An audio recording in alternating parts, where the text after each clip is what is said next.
harus bisa memahami semua, dalam arti nggak hanya Al-Quran, semua kita harus bisa pahami. Dari segi itu kita bisa tahu gitu loh, perjalanan yang sesungguhnya itu seperti apa sih, asal usulnya. Iya, makanya kita itu gini Bang, artinya gini, kalau kita Shalom, shalom. Selamat datang buat semua yang baru join dan yang udah setia nonton gereja YouTube. Saya Leonardo Sirait, ucapin terima kasih karena kalian luar biasa, ya kan? Hari ini kita punya video yang wow gitu ya. Menyentuh banget bagaimana seorang Uklim yang awalnya mungkin skeptis gitu ya. Skeptis akhirnya mulai terbuka pikirannya setelah mendengar penjelasan dari para apologet Kristen. Ini bukan cuma soal debat, tapi soal bagaimana kasih Tuhan bisa menyentuh siapa saja. Tapi sebelum kita mulai, yuk bantu klik tombol subscribe, tekan tombol like-nya dan share ke grup-grup WA atau story Instagram kamu ya.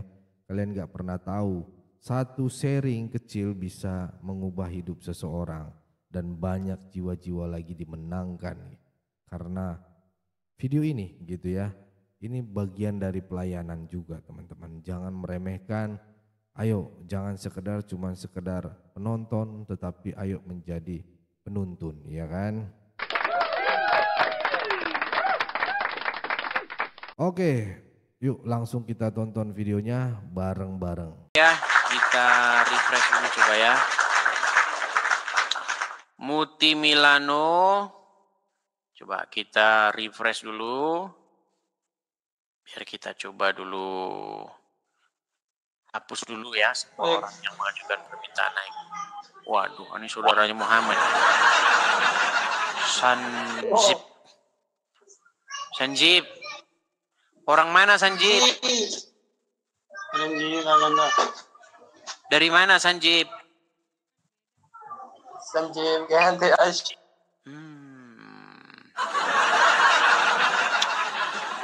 Baik. Kita kasih naik ada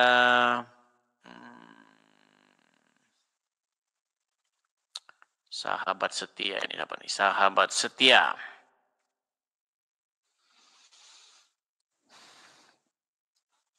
Ya, sahabat setia, selamat siang. Halo?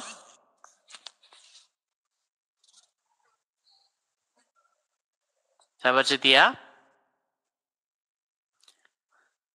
Udah saya naikkan, jangan dibisukan Bang. Kan sudah saya naikkan, Anda kan ngajukan permintaan naik tuh kan? Ini ada apa sih teman-teman ini? Kenapa ini? Aduh, ada apa ini teman-teman? Kita kasih naik coba Ana Bria. Majukan permintaan naik, tapi saya naikkan, dianya membisukan diri. Gimana sih? Ya, Ana Bria, selamat siang. Halo, selamat siang. Ya, silakan Ana Bria, nyalakan kamera Anda. Sebentar bisa. Ya. Tapi sudah saya kirimkan permintaan. Lagi di kampung, Kak Adis. Ya, saya nggak nanya. Anda di kampung, Anda di kota, saya nggak nanya itu. Ya, Ana Bria Muslim atau Kristen? Kristen. Kenapa mengajukan permintaan naik? Saya suka dengan Kak Adis. Kalau suka, artinya harus mendukung acara ini. Kalau mendukung acara ini, jangan naik. Begini ya, Kak Ana Bria. Kalau suka dengan channel Edis TV, caranya itu jangan mengganggu acaranya. Biarkan acaranya berjalan. Biarkan kasih muslim, kasih kesempatan mereka naik gitu loh. Ya. Oke. Saya screenshot dulu Kak Adi. Saya screenshot dulu baru turun. Nah. Oke, baik. Sudah ya. Saya turunkan ya. Ya, makasih. Sama-sama. Sama-sama. Saya turunkan. Aduh, sulit nih memang. Sahabat-sahabatku di dalam Tuhan Yesus, teman-teman, kalau kalian suka dengan channel Edis TV, caranya itu dengan mensupport. Gini loh, kalian mau tahu nggak cara biar gampang gini? Kalian kan nonton, nah kan durasinya panjang kan itu. Kalian ambillah momen-momen yang bagus, momen-momen waktu diskusi yang bagus gitu.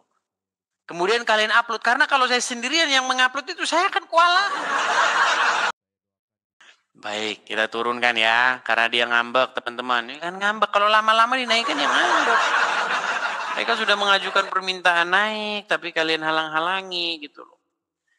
Oke, kita kasih naik ada Bunda Kece. Bunda Kece. Nah, kan malah dangdutan kan?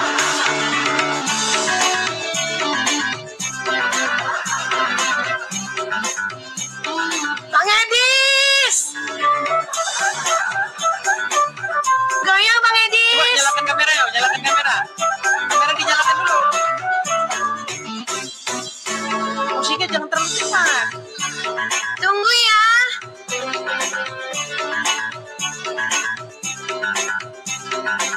Sulit hadapi orang. Goyang guys. Nyanyi dulu Bang Edis, jangan marah-marah mulu. Marah-marah Dia ngajakin terus. nyanyi. Nyanyi dulu. Dia mengajak nyanyi.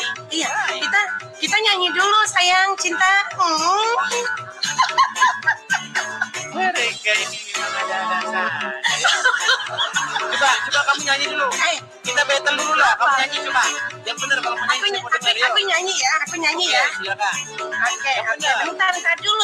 Ini kamera gue kemana hilang? Baik, silakan. Dulu ya, dari ulang ya. Baik. Kalau nyanyi nyala kamera dong. Kamerain. Iya dong. Jangan di bawah, jangan rayu-rayu aku ya. Iya, ini Bunda Kece. Baik, Jangan gimana rayu-rayu Bunda Kece? aku. Coba Aku mau persembahkan nyanyi. satu lagu. Persembahkan satu lagu coba buat kita-kita. Iya, buat Bang Edis ya. Boleh. Merinding aku denger Bang Edis. Nah.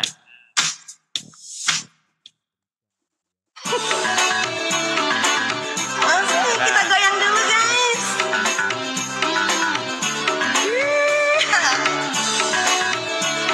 Daripada marah-marah terus ya, pada debat melulu, mendingan kita goyang. Boleh, silakan. Wah,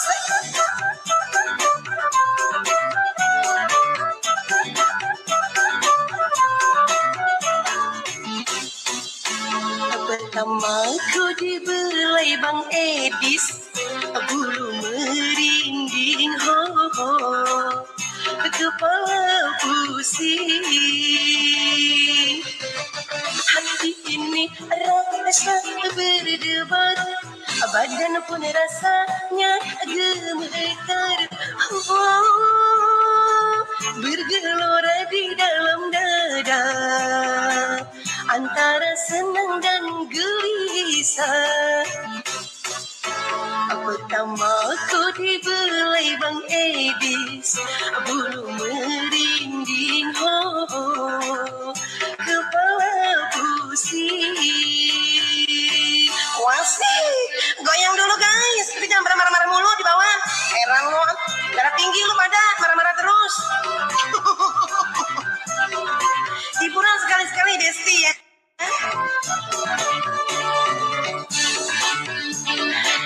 Jangan pada kejang-kejang guys. Ya udah, apalah kata kalian ya, yang penting goyang kita Desti. Kita dapat berkata-kata, aku diam 1000 bahasa.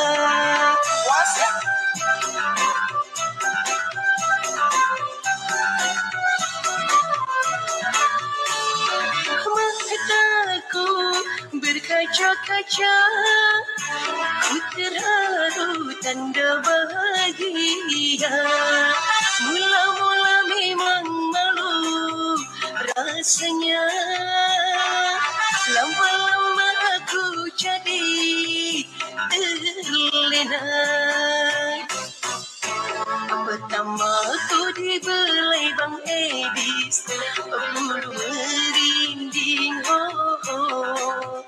kepala pusing.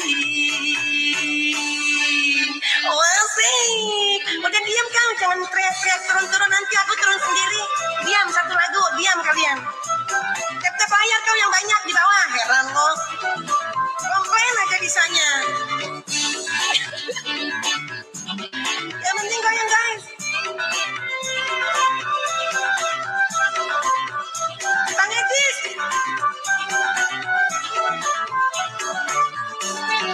Tak dapat berkata-kata, aku diam seribu bahasa.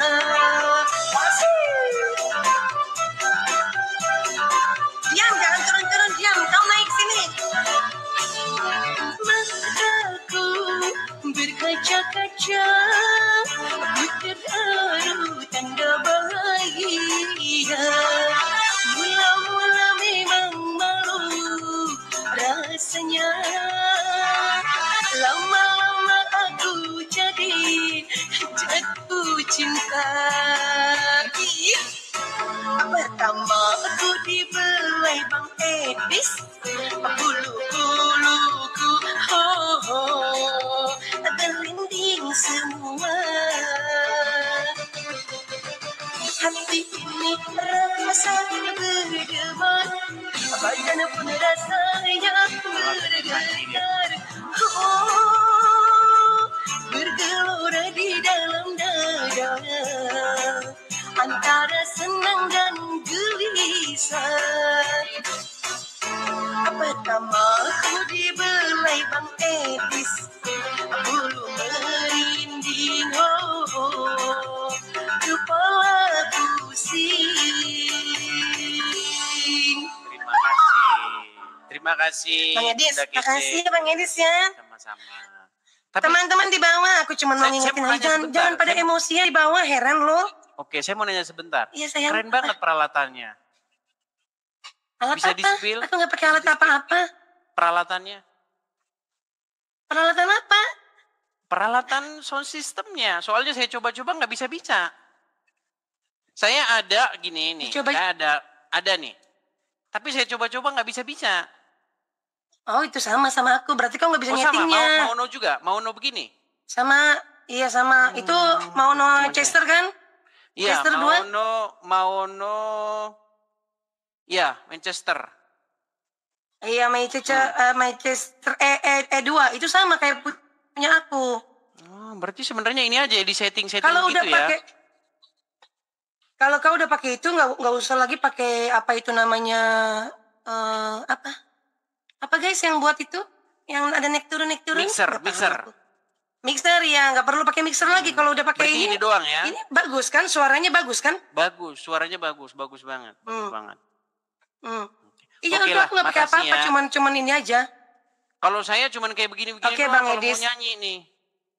Cuman gini-gini doang. Emang kamu nyanyi, kamu nyanyi juga? Atau itu mah bukan, ya kagak masuk lah suaranya. Tapi kecil suaranya ya. Oh, dia mau nyanyi juga guys.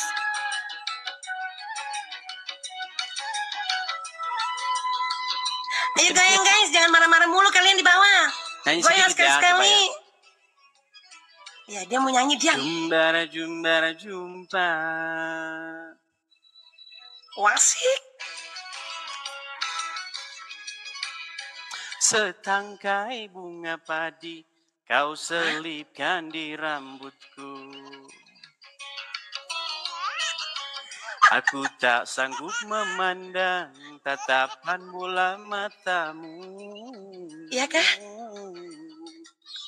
Ah udah, peralatan saya nggak bagus. Oke lah, lanjut bukannya lagi nggak ya. bagus, kau nggak bisa masangnya, tinggal dibeliin kabel Type C to Type C aja. Sedang saya pelajari. Iya. Oke, gitu Oke ya. deh Bang Edis. Ini iya penontonmu pada ngamuk, ya. aku ada di sini, mereka pada Iya. cemburu. Soalnya ini bukan forum itu. Ini forum diskusi lintas agama. Iya makanya kau makanya buka sekali-sekali room buat nyanyi-nyanyi. Nanti kalau saya nyanyi, nanti nggak jadi ini. Kalau udah nyanyi nanti sampai nggak lupa diri, lupa jam. Iya kak, kau hobi juga nyanyi ya ternyata ya. Saya kalau nyanyi, asal saya sudah nyanyi, dari pagi bisa sampai malam nggak kelar-kelar. Iya kak? Begitu iya. Bang Edis jadi turunin aku dong, penontonmu ngamuk. Oke lah, oke. Saya turunkan ya. Bye-bye. Bye. Soalnya gimana? Yang naik, nanti naiknya cuman saya kayak tadi.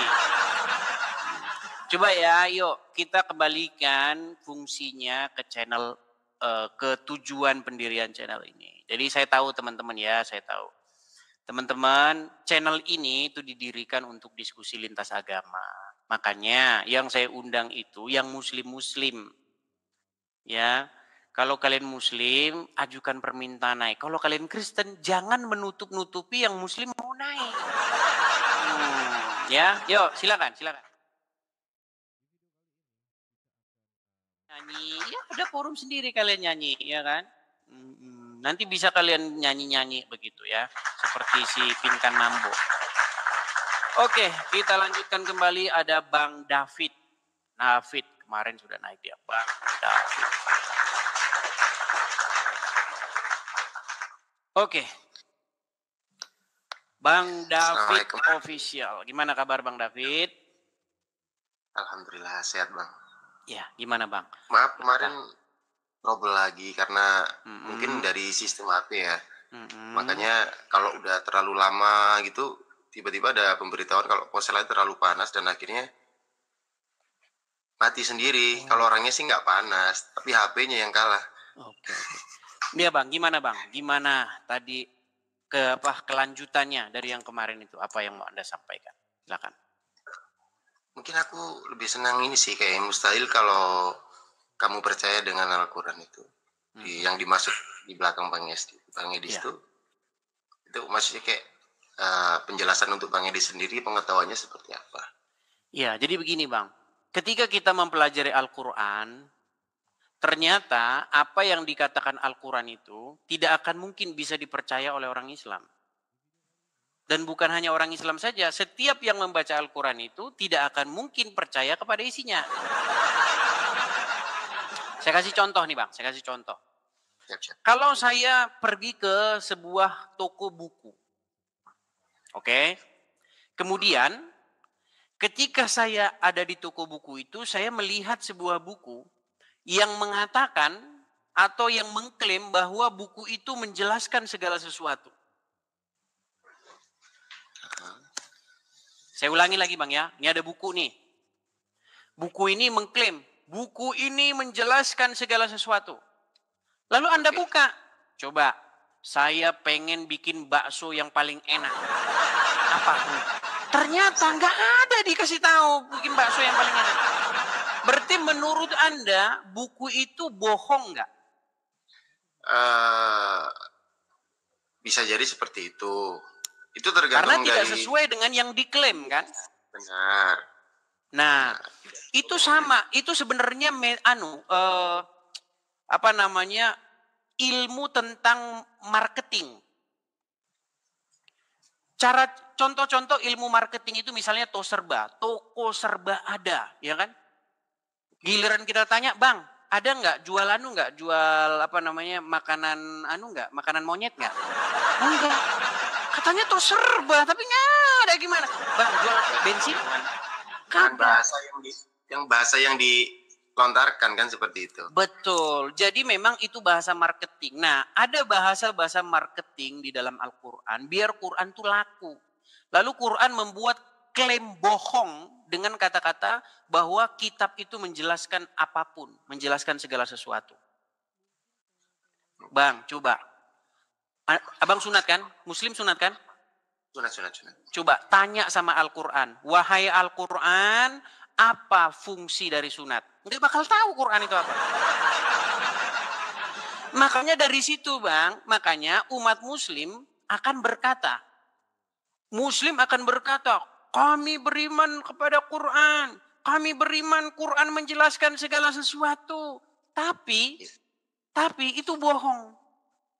Iya, memang iya sih Bang. Yang saya rasakan dulu tuh baru pertama mungkin dikenalkan dengan iman yang seperti itu tuh memang yang kita rasakan tuh hanya yang penting sholat, yang penting gerakan, yang penting tahu, tapi tidak melakukan apa yang benar-benar yang di dalam isinya itu gitu.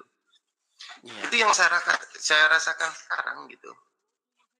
Oke, jadi intinya Anda sudah merasakan sendirilah ya bahwa Islam itu hanya ritualisme belaka yang sebenarnya tidak ada yang hampa gitu, betul nggak?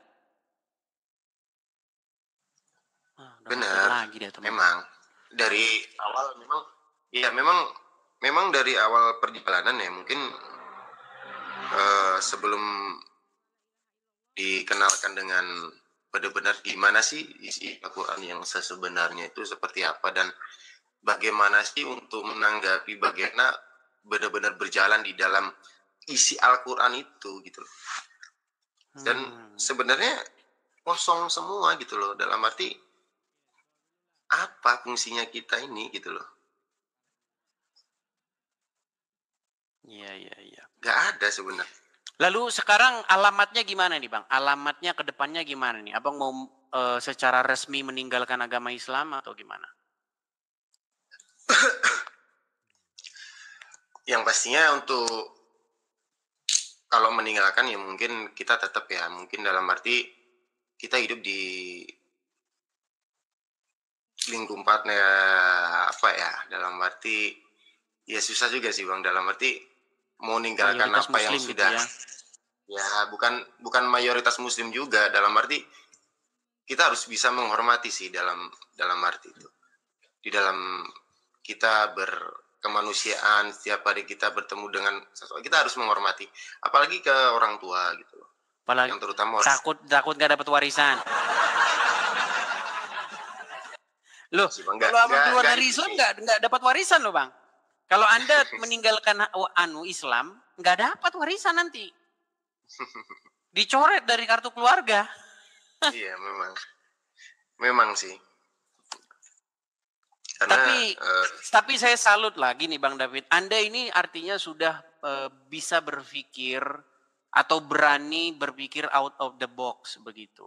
Artinya Anda udah ngalamin jadi orang Islam ternyata cuman gini-gini doang, gini. Besok jam 3 Allahu Akbar, gini lagi. Jam 12 gitu, gini lagi. Cuman kayaknya gitu-gitu terus hidup ini ya enggak? Betul enggak?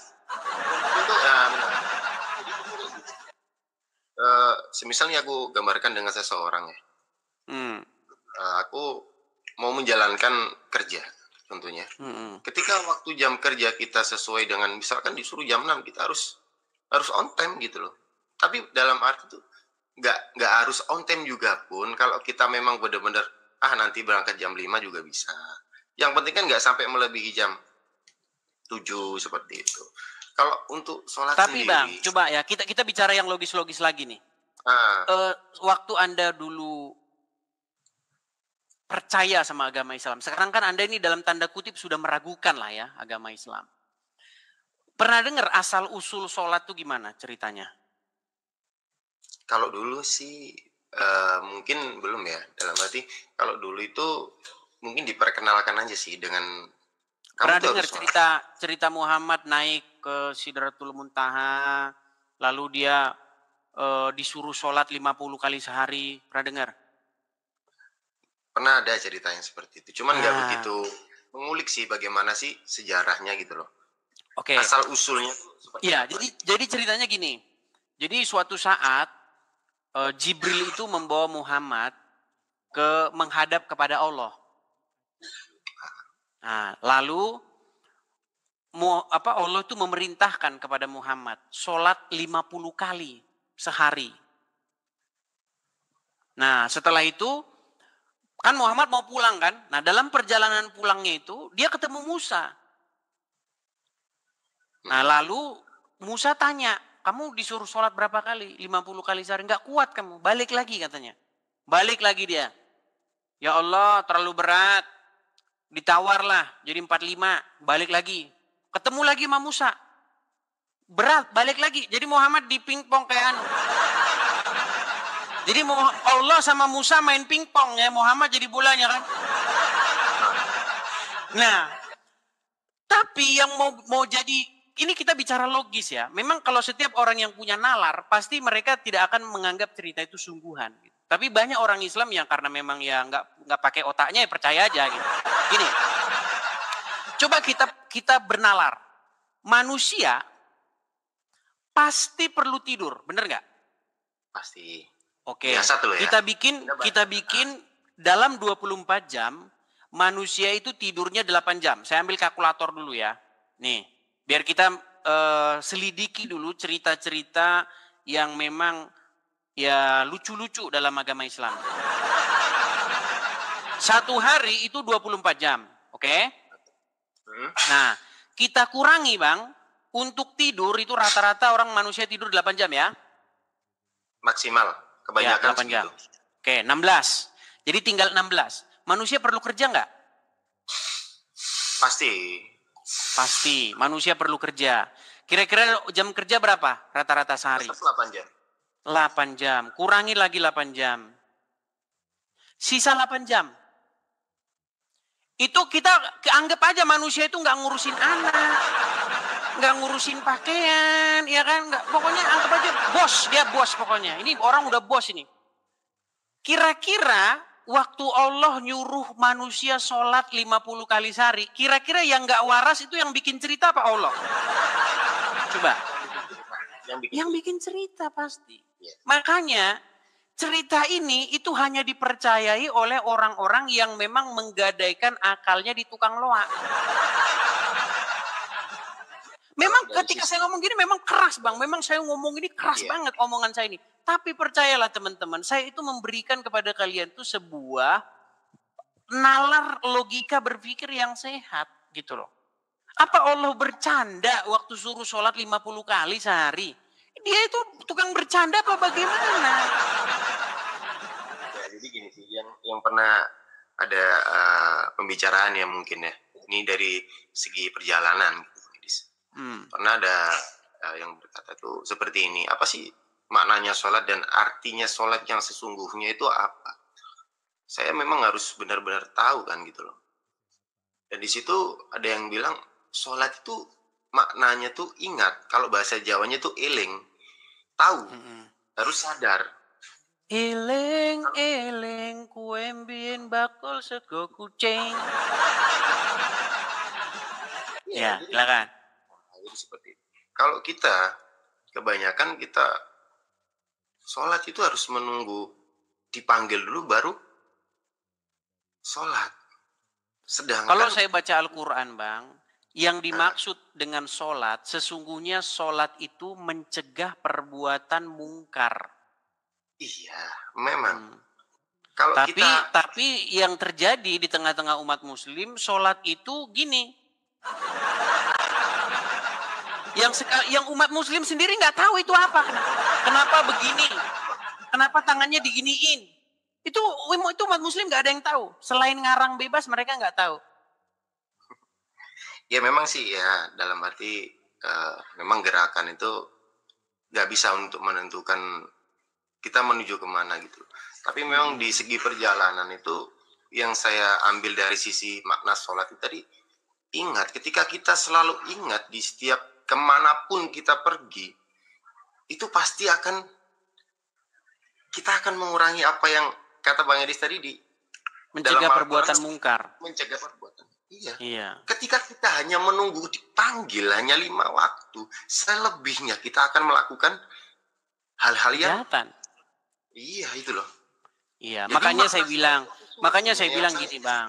Makanya saya bilang begini. Memang yang terjadi kepada umat ini sekarang adalah umat Islam, mereka itu tidak percaya Al-Quran. Mereka itu percaya kepada omongan ulama terhadap Al-Quran. Bang, menyambung cerita tadi ya.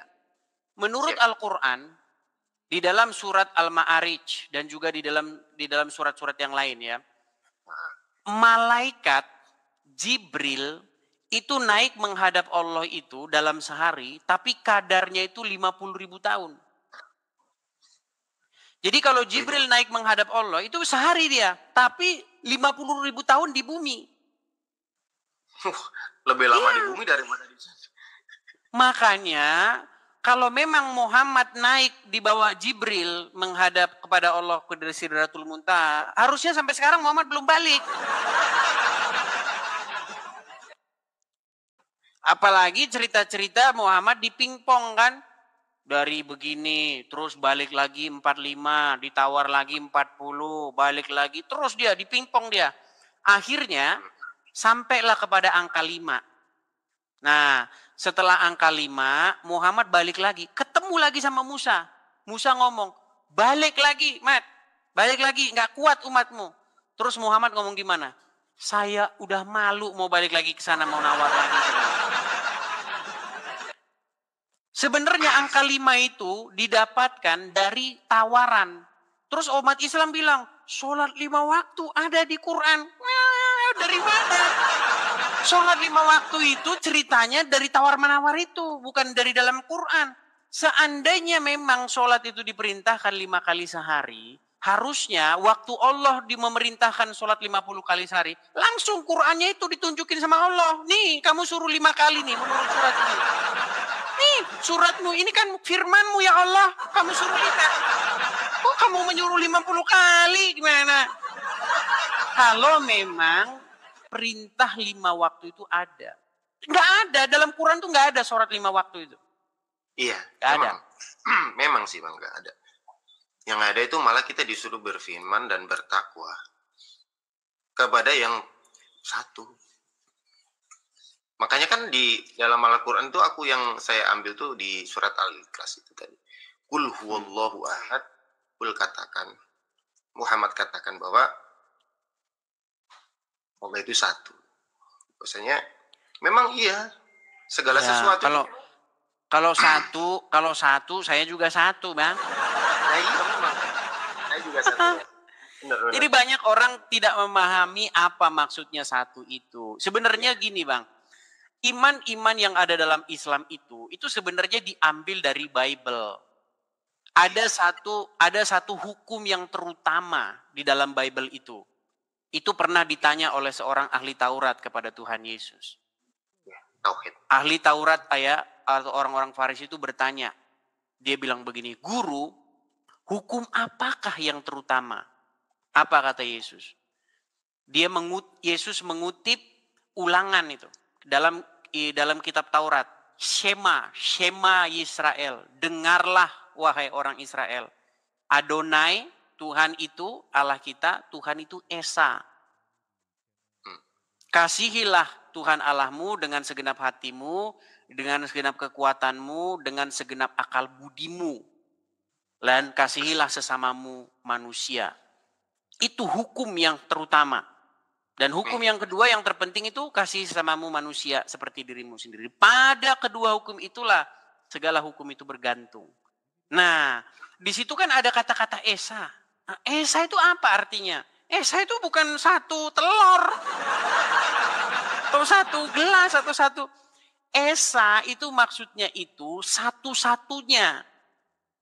Tidak ada yang seperti dia, itu maksudnya. Benar. Saya satu kan? Ya satu, tapi banyak yang seperti saya ada masalahnya. Contoh Bang David seperti saya, ya kan? Hidungnya ada satu, matanya dua. Artinya ada yang mirip dengan saya. Nah kalau Tuhan di dalam Bible atau Adonai atau Yahweh itu dikatakan dia Esa. Maksudnya itu dia itu satu-satunya dan tidak ada yang seperti dia. Maksudnya untuk membedakannya dari para dewa-dewa lain. Daripada Tuhan-Tuhan lain. Daripada Allah bangsa-bangsa lain. Itu maksudnya. Jadi bukan seperti dewa-dewa Mesir. Bukan seperti Tuhan-Tuhan yang ada disembah oleh bangsa-bangsa lain. Itu maksudnya.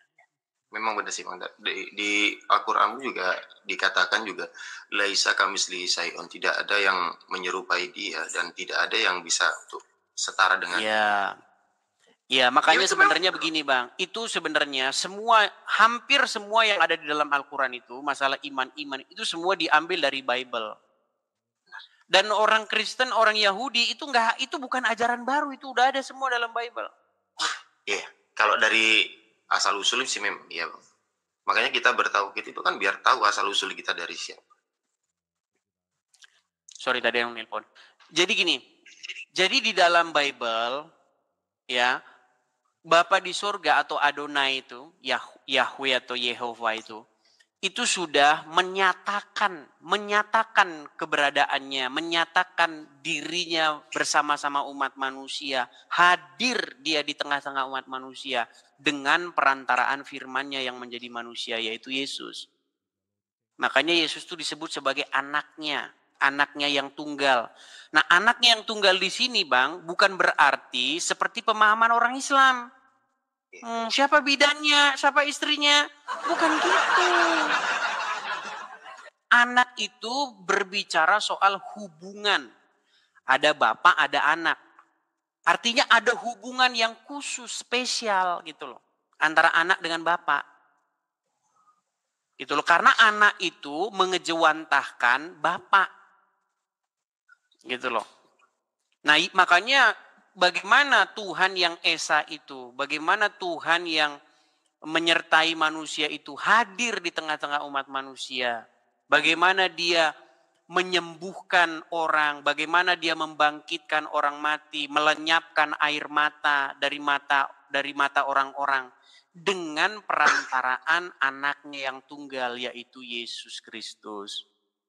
Begitu. Nah, makanya Yesus itu disebut sebagai Immanuel atau Tuhan yang beserta manusia, beserta kita. Immanuel, Allah yang beserta kita. Bukan berarti Yesus itu Bapa di sorga, enggak. Doa kepada Bapa di sorga. Jadi tetap kalau menurut Bang Edis, kalau Yesus sendiri itu sama enggak seperti kita ini, manusia? Ada bedanya. Kalau kita berbuat dosa. Kalau Yesus tidak berbuat dosa, Yesus itu adalah sampel manusia yang sejati. Supaya kita itu semua harus mirip sama dia. Jadi kalau menurut Bible, ini menurut Bible, kita bicara dogma ya Bang ya. Ini kalau udah bicara dogma kan kita nggak bisa membuktikan. Karena itu dogmatika. Gini, menurut Bible, manusia itu diciptakan menurut gambar dari sang penciptanya.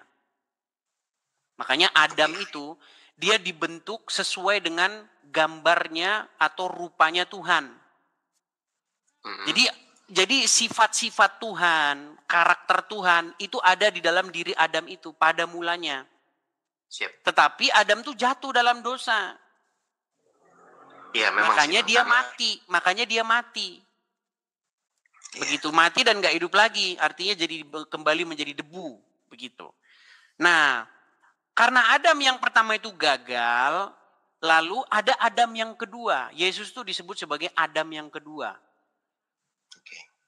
Nah, sebenarnya Bible itu ingin supaya manusia itu mirip kayak Yesus.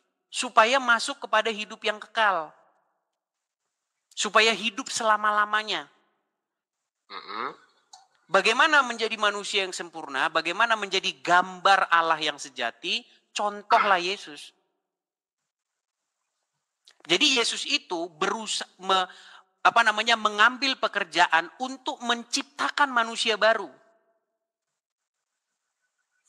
Yang sesuai kembali ke fitrahnya gitulah kalau bahasa Islamnya itu. Untuk memulihkan kembali manusia itu kepada fitrahnya dahulu kala sebagai gambar dari Allah. Pengejawantahan dari Tuhan begitu. Kalau untuk bahasa fitrah sendiri, kalau menurut Bang Edis tuh di zamannya kayak Yesus tuh sama sekarang sama nggak untuk fitrah bagi manusia? Ya harusnya seperti Yesus. Hidup seperti Yesus hidup gitu loh. Mengasihi sesama manusia, tidak berbuat jahat, tidak melakukan dosa, hidup kudus begitu, tidak bercela. Tetapi kan nggak ada manusia yang sanggup. Nah, makanya orang Kristen itu karena menerima Yesus sebagai juru selamat, Tuhan dan juru selamatnya, Makanya tidak diperhitungkan kesalahannya. Tidak dipandang dosa-dosanya, tetapi ditutupi oleh Yesus begitu loh. Jadi Yesus itu karena melalui satu orang yaitu Adam yang pertama, jadi semua manusia telah berbuat dosa, dan karena Adam yang kedua yaitu Yesus, maka semua manusia itu tidak diperhitungkan lagi pelanggarannya. Jadi pelanggaran datang oleh satu orang yaitu Adam yang pertama, tetapi pembenaran atau kebenaran atau penyelamatan datang oleh Adam yang kedua yaitu Yesus. Kalau bahasa sekarang kan reinkarnasinya gitu ya. Seperti itu, Bang. Reinkarnasi bukan reinkarnasinya Adam, enggak. Beda. Yesus bukan seperti Adam, enggak, beda. Jadi beda sifatnya tapi untuk perwujudannya tetap kan. Dalam arti maksudnya gitu kan. Dalam pengertian daging, ya, daging dan tulang sama seperti kita. Makanya Yesus tuh sungguh-sungguh manusia, sungguh-sungguh manusia dan juga Tuhan juga di saat yang sama. Gitu. Jadi, cuman banyak orang tidak mengerti Tuhan itu apa gitu. Iya, ya makanya itu Bang. Gitu. Kalau yang dimaksud Tuhan itu seperti apa sih? Maksudnya intinya begini Bang, biar kita nggak terlalu berat juga bahasan kita. Intinya begini, kalau Anda selama ini masih menjadikan Muhammad sebagai pemimpin, masih menjadikan Muhammad sebagai suri toladan, masih mengikuti Muhammad, itu Anda pasti akan melangkah ya di jalan yang gelap. Kenapa saya katakan melangkah di jalan yang gelap? Karena Muhammad yang Anda ikuti, Muhammad yang Anda jadikan pemimpin itu sendiri, dia tidak menuju kepada hidup yang kekal itu. Muhammad sendiri dia takluk kepada maut. Itu tanda bahwa dia bukan orang benar. Tetapi Yesus tidak takluk kepada maut. Makanya Yesus itu mengalahkan maut. Dia bangkit dari antara kematian itu, membuktikan bahwa apa yang dikatakannya, apa yang diajarkannya itu dapat kita pegang gitu loh. Jadi ketika Yesus ngomong tentang dunia-dunia kosmik, ketika Yesus ngomong tentang hal-hal yang metafisik, itu bisa kita percaya. Karena dia sendiri bangkit. Kebangkitan orang mati itu kan hal-hal yang kosmik dan ajaib. Coba Bang, kalau kita bicara secara logis, ada nggak orang mati hidup lagi? Nggak bisa. Iya, kalau gitu secara jasad nggak bisa. Nggak bakal bisa. Itu hanya hal-hal yang metafisik, hal-hal yang supranatural, betul nggak? Iya benar juga. Nah, ketika Yesus berbicara hal-hal yang supranatural, itu bisa kita pegang. Tapi kalau Muhammad cerita hal-hal supranatural, ya gimana bisa kita pegang? Orang dianya sendiri aja di kuburan gimana? Jadi cerita Muhammad tentang di dalam kubur nanti ditanya man robuka, itu semua nggak bisa diverifikasi. Gitu loh, karena dia sendiri itu ada di alam maut. Iya sih. Gitu. Tapi kalau menurut Bang Edi sendiri dari sejarah kenabian dan kerasulan itu sendiri, untuk segi perjalanan itu apakah kita itu harus bisa sama seperti mereka gitu loh? Sama seperti maksudnya? Yes, kayak cerita contoh kenabian lah, dalam arti kerasulan. Kayak Yesus juga kan termasuk kalau dikatakan ya buat orang Islam tuh Isa, Nabi juga. Iya, Yesus di dalam Bible itu juga Nabi. Yesus juga Rasul. Cuman banyak orang Kristen memberitakan Yesus yang ilahi, tapi lupa memberitakan Yesus yang manusiawi. Padahal Injil itu ada 4. Injil Matius, Markus, Lukas itu bicara mengenai Yesus yang manusiawi. 3 kali itu. Kalau bicara Yesus yang ilahi itu dalam Injil yang terakhir, Injil Yohanes. Nah, banyak orang Kristen memberitakan Yesus yang ilahi sama orang Islam. Padahal Yesus yang manusiawi dulu seharusnya yang diberitakan kepada orang Islam. Iya benar. Kenapa bisa 3 kali itu? Karena yang pemberitahuan tentang Yesus yang menjadi manusia, firman yang menjadi manusia itu sangat penting. Begitu. Jadi kalau saya lihat dari segi bahasa sih apa bedanya dalam beragama itu? Bedanya begitu Bang. Kalau Kristen itu jelas mengikuti Yesus yang hidup, Yesus yang naik ke surga, Yesus yang masuk kepada hidup yang kekal. Sebenarnya kan agama ini kan ke situ Bang, muaranya kan ke situ, kepada hidup yang kekal. Kita percaya kepada keabadian itu, benar nggak? Ya itu pasti Bang. Coba Bang, kalau misalnya ini ada lagunya Ahmad Dhani itu, jika surga dan neraka tak pernah ada, masihkah kau bersujud kepadanya kan? Jadi gini Bang, kalau tidak ada kehidupan setelah kematian, sekarang kita nikmatin hidup ini Bang, party kita. Iya, party kita. Ngapain? Kebanyakan Bang ya, mohon maaf, aku tidak untuk saya sendiri orang nggak tahu apa-apa, dalam arti beragama pun tidak tahu apa-apa. Tapi setelah saya mendengar atau melihat seseorang yang benar-benar berjalan di tujuan yang itu tadi, kayak oh iya, jadi orang kebanyakan itu tujuannya itu hanya ke surga, tapi bukan ke yang satu. Siapa sih? Yang Esa itu tadi loh, yang saya katakan. Iya, makanya itu kata Yesus gitu loh. Supaya mereka ada di dalam kita, supaya kita satu, sama seperti aku dan engkau adalah satu, dan mereka juga ada di dalam kita, supaya kita satu. Itu seperti itu. Iya. Hanya itu. Jadi kalau kita berbicara tentang Tuhan, itu kan kita berbicara tentang, makanya namanya itu kalau dalam Bible tuh Hayah, itu maksudnya dia sang hidup. Yang maha ada, yang hidup gitu. Jadi sumber kehidupan gitu loh Bang. Kalau kita kan yang beragama ini kan kita percaya dengan kehidupan setelah kematian. Nah beda dengan orang-orang yang ateis. Kalau orang-orang ateis, mereka itu tidak percaya dengan kebangkitan. Kalau orang udah mati ya mati aja. Nggak ada kehidupan setelah kematian itu nggak ada. Makanya orang-orang ateis, bedanya dengan kita.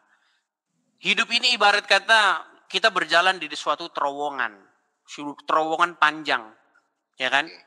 Nah bedanya kalau kita yang percaya dengan kebangkitan, kita punya harapan di ujung jalan sana. Nah kalau orang ateis enggak. Kalau orang ateis percaya bahwa hidup ini ya begitu aja gitu. Ya begitu aja, mati ya udah kayak ayam, mati sudah jadi debu udah gitu. Enggak ada kehidupan itu setelah kematian omong kosong. Kalau kata orang-orang ateis gitu. Ya memang sih dalam jalanan sehubungan itu kan, sebentar Bang, sedikit nih. Sehubungan ada contohnya. Ini ada contohnya nih. Contohnya yaitu Yesus yang sudah bangkit dari kematian itu. Nah, terus sekarang kan orang pada ngomong, itu kan omong kosong, itu dongeng-dongeng. Masalahnya ya ini yang menceritakan tuh para saksi mata.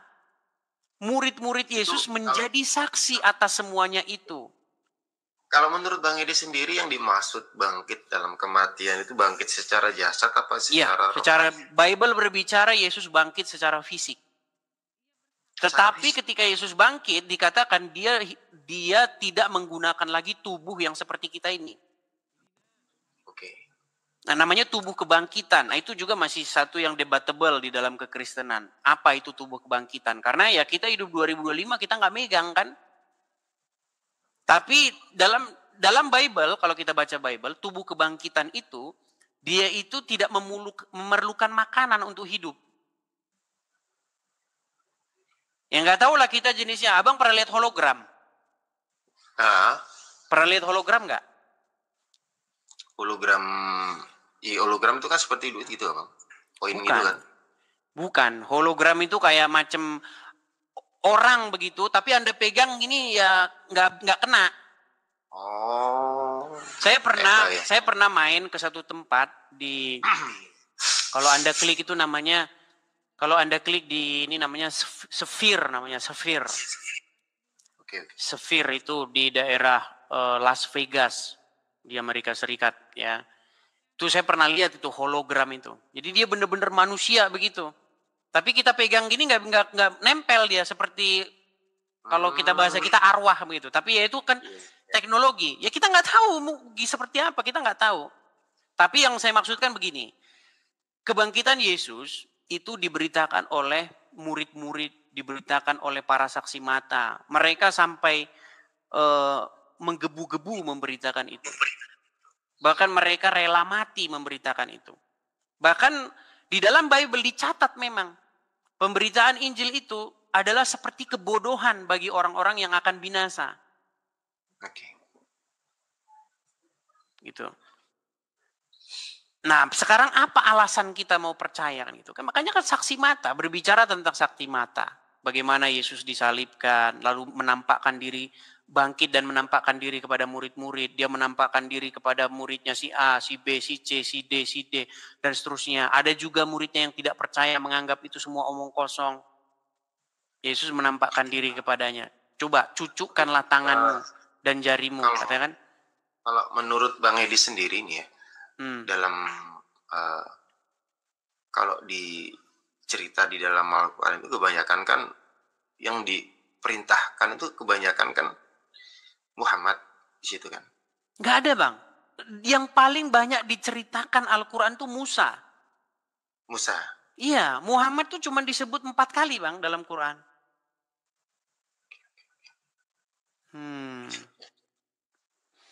Bahkan ya kalau kita merujuk, tapi terlalu dalam itu Abang belum sampai ke situ. Jadi kuat dugaan ya, ada seorang peneliti, ya sebenarnya ini bukan kajian baru dalam dunia sarjana ya, sarjana Islam. Al-Quran itu diduga kuat, itu merupakan naskah-naskah Kristen yang menyimpang dari ajaran Kristen. Jadi Quran itu sebenarnya berasal dari kata keryana. Itu dari bahasa Aram. Orang Islam nggak tahu Bang arti Quran itu apa. Coba Anda tanya sama ulama-ulama Islam apa arti Quran. Nggak tahu mereka. Mereka cuma main tebak-tebak buah manggis. Ya. Satu bilang Quran itu artinya qiraah, bacaan. Satu bilang artinya mengumpulkan. Satu bilang artinya Quran itu udah dari sono namanya Quran. Banyak itu pendapat-pendapat itu. Pendapat semua tapi pendapat. Jadi Quran itu kalau menurut para ahli yang yang netral begitu, yang tidak memihak, tidak berbicara tentang agama, itu berasal dari bahasa Syria atau bahasa Aram, dari kata keryana yang artinya itu liturgi. Apa buktinya? Ada ditemukan satu ayat di dalam Al-Quran itu, misalnya di dalam surat Al-Baqarah ayat yang kedua. Alif Lam Mim itu. Iya. Nah Alif Lam Mim itu orang Islam gak ada yang tahu itu. Sampai jungkir balik gak bakal tahu itu orang Islam itu apa. Ternyata itu bacanya bukan Alif Lam Mim. Itu bacanya itu Alem. Apa arti Alem? Alem itu adalah sebuah kosakata bahasa Aram, bahasa Syria, yang artinya itu heninglah. Jadi kenapa heninglah? Karena kebaktian mau dimulai. Begitu loh. Ketika kebaktian mau dimulai, maka tenanglah, heninglah. Begitu. Heninglah. Karena hendak mau disampaikan firman Tuhan. Kalau ditanya sama orang Islam, nggak tahu orang Islam. Itu ada satu buku yang sangat bagus membahas itu, namanya The Syro-Aramaic Reading of the Quran. Gitu. Tapi kenapa bisa jadi bahasa Alif Lam Mim? Memang ya, apa jadi dulu itu nggak ada harokat, Bang. Tulisan itu dulu nggak ada harokatnya. Iya, benar. Harokat yang ada dalam Al-Quran sekarang itu merupakan tambahan di kemudian hari. Makanya kalau abang belajar Al-Quran, abang akan dengar cerita-cerita qiraatul sab'ah, tahu nggak? 7 bacaan yang berbeda. Belum sampai juga. Itu ada yang bilang 7 bacaan berbeda, ada yang bilang 10, ada yang bilang 12. Itu sebagai satu indikasi bahwa Al-Quran itu Tergantung siapa yang ngasih harokat. Makanya bacaannya beda-beda. Ini kajian-kajian di para sarjanawan ini. Sarjana.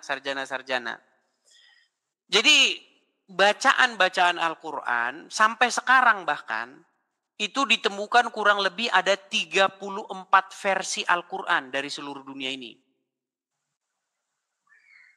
Itu informasi itu nggak dipercaya sama orang-orang Islam awam. Tapi kalau pakar-pakarnya agama Islam mengakui itu. Bacaan Quran yang berbeda-beda. Kalau Islam awam ditanya bacaannya sama. Tapi kalau itu ada bukti-buktinya juga, direkam juga di dalam hadis itu.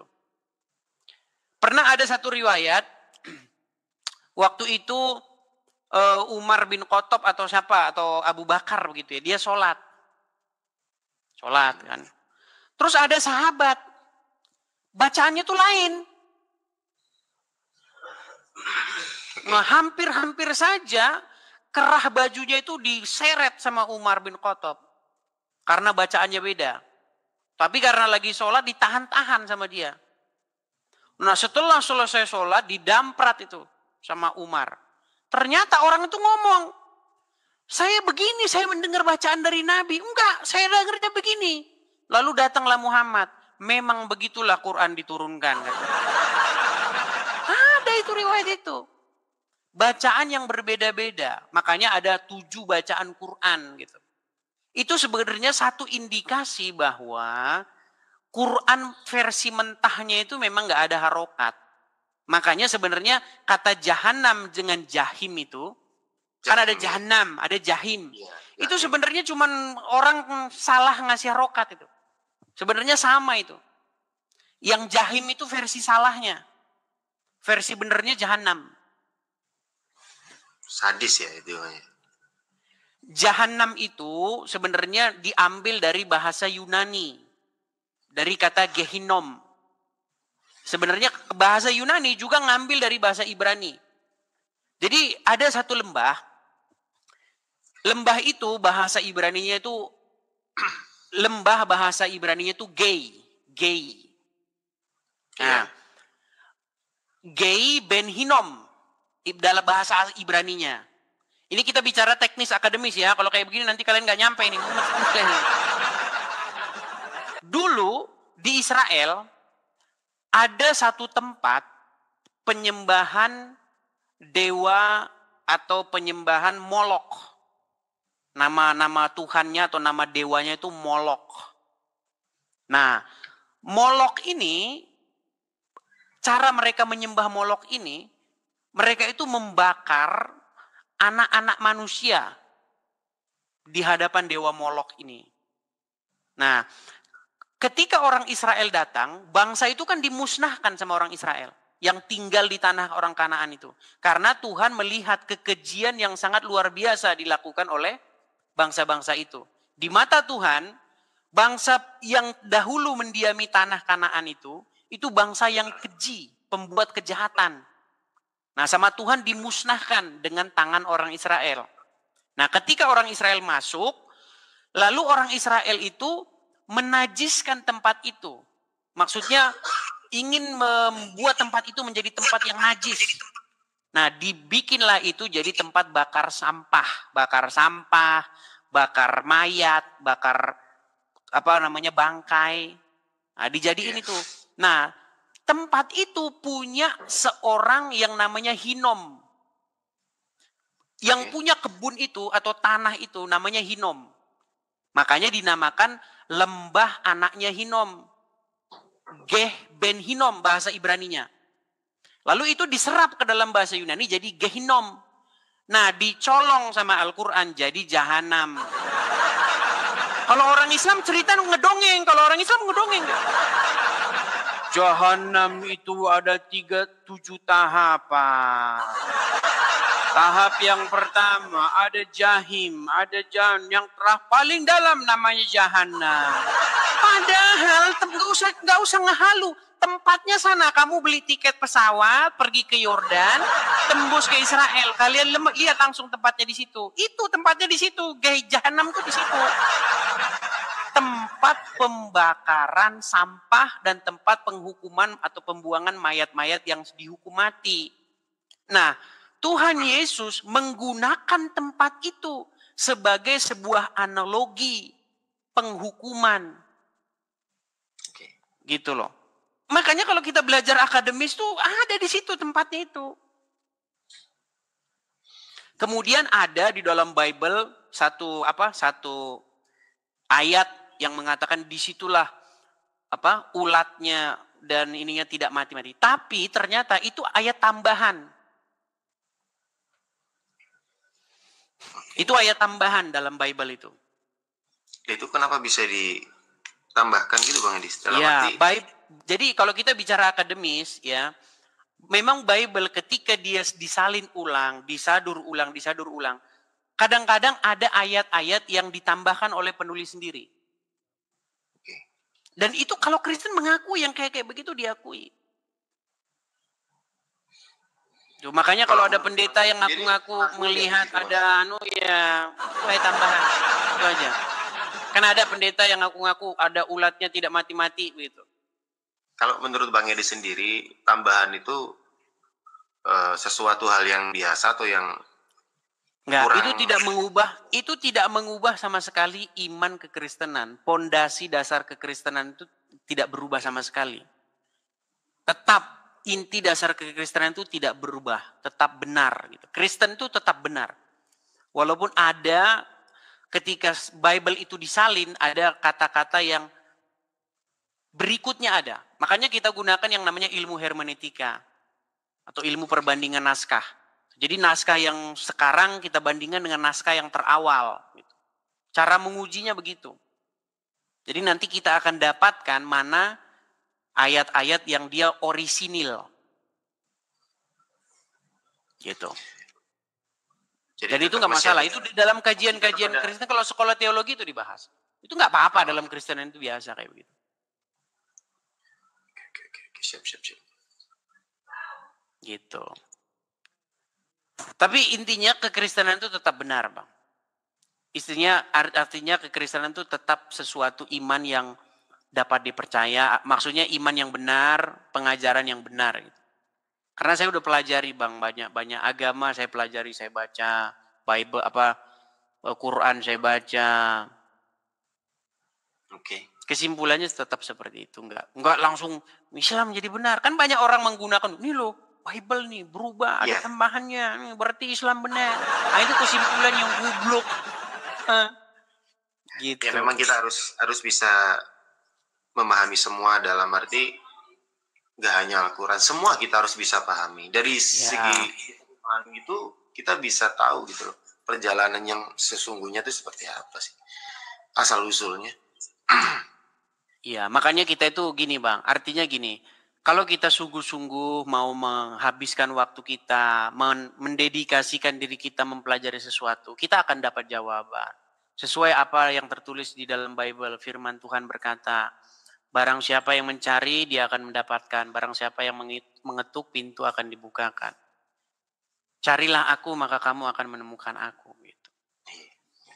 Benar, bahasa kejarlah daku, temukanlah aku, jika kau sudah temukanku. Barang siapa yang menanyakan aku dengan sungguh-sungguh. Seperti itu, Bang. Siap. Ya sama, Bang. Sampai sekarang juga sama. Saya juga seperti itu. Setiap orang juga ada perjalanan kerohaniannya kan. Ya, benar. Benar, Bang Edis. Iya.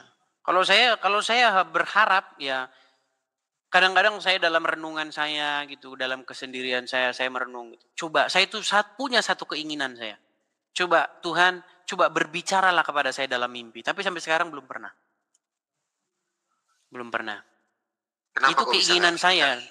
Coba Tuhan berbicara kepada saya dalam mimpi. Tapi belum pernah kesampaian sampai sekarang. Tapi sudah kesampaian sih kalau menurut saya, Bang Edis. Belum. Kalau maksudnya, kalau berbicara, ya kan banyak orang, kan sekarang juga banyak loh orang kayak gitu Bang. Tuhan berbicara kepada saya. Maksudnya jangan dikit-dikit Tuhan berbicara kepada saya gitu. Karena banyak orang begitu. Tuhan berbicara kepada saya. Padahal yang berbicara itu Tuhannya sendiri. Ya, kan banyak orang seperti itu, Bang. Iya. Banyak orang yang dengan mudahnya berkata, Tuhan tadi malam berfirman begini, begitu. Ya, kita harus hati-hatilah. Yap. Nah, siap, Bang Idis. Oke. Terima kasih, ya. Bang Idis. Sama-sama, Bang. Terima kasih. Tumben ini nggak putus ini. Biasanya sudah macet-macet nih biasanya.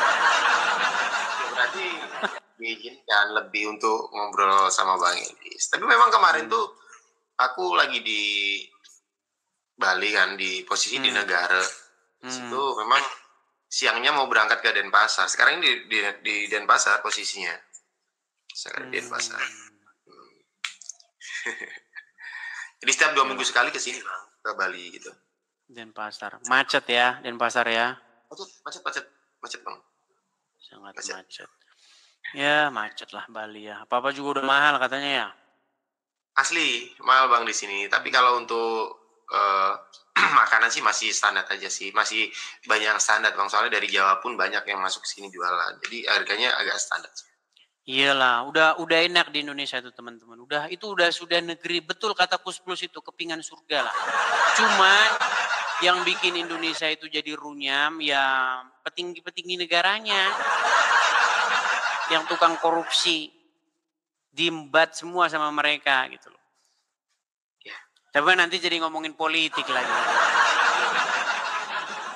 Gak perlu. Oke lah gitu ya Bang ya. Ya, siap, makasih Bang Idis ya. Oke. Saya turunkan dulu ya Bang ya. Teman-teman sekalian, ternyata kita ngobrol-ngobrol tidak.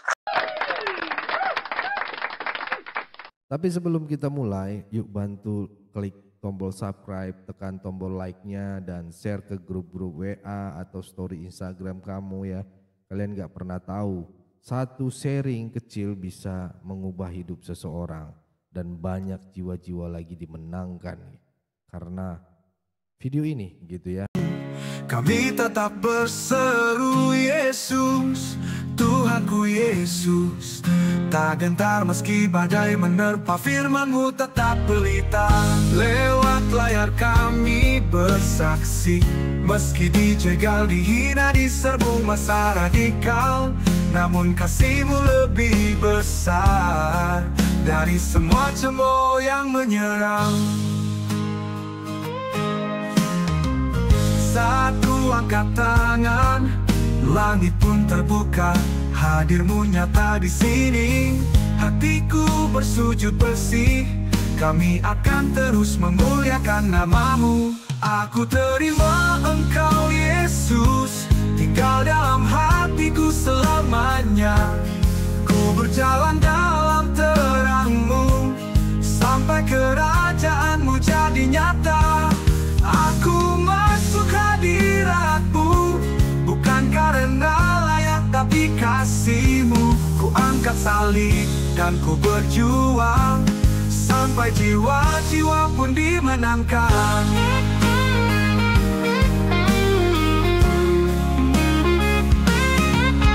Kami Kristus bersinar di tengah gelap, takkan diam walau digeruduk masa. Gereja YouTube tetap bersuara, memuliakan Tuhan sampai akhir masa. Aku terima Engkau Yesus, masuk hadirat-Mu, ku menang.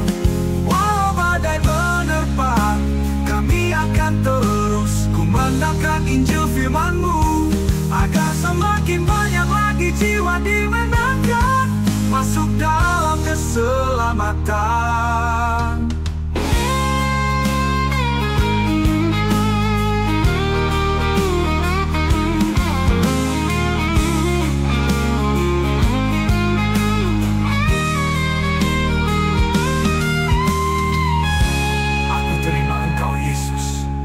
Tinggal dalam hatiku menang. Ku berjalan dalam terang-Mu, kami akan terus kumandangkan Injil firman-Mu, agar semakin banyak lagi jiwa dimenangkan, masuk dalam keselamatan. Aku terima Engkau Yesus, tinggal dalam hatiku selamanya. Ku berjalan dalam terang-Mu, sampai kerajaan